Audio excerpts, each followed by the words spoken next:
So guys, hari ini YK nak bawa tengok satu banglo dekat Bukit Antarabangsa. Let's go. So ini adalah 2 tingkat banglo. So last time owner dia beli ini tanah, dia bina ini rumah sendiri. Okay, ini tempat memang sangat mewah last time. This is the main road. So melalui Bukit Antarabangsa, depan ada tempat parking kereta semua. So size dia pun besar. Tepi, kiri, kanan, belakang semua ada tanah. Okay.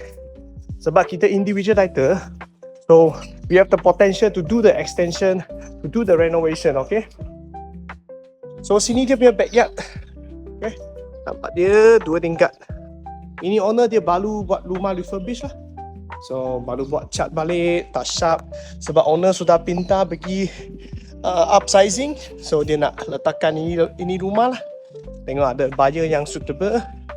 Nak cari rumah banglo dekat Bukit Antarabangsa tak? So guys, let's move on to the house to see the inside design. Car porch pun besar. Boleh mau 4 kereta lah, no problem. So let's go. So guys, kita masuk banglo sini. So masuk sini, tempat living. Sini ada satu family home.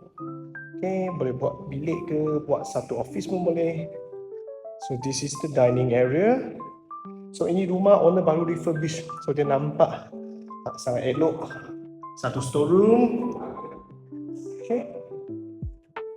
Sini satu tempat kitchen. Boleh buat bilik juga. Satu bilik air. Sini ada satu mat room atau elders room lah.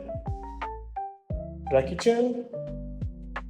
And the wet kitchen. Okay. So guys, let's move on to the second floor. So guys, kita dekat second floor sini. Masa kita masuk sini, ada satu family hall. So let's see the master room. Okay, sini ada bathtub, stool, wardrobe semua sudah siap dah. Lantai semua pun good condition lagi. So sini satu bilik lagi dengan bathroom.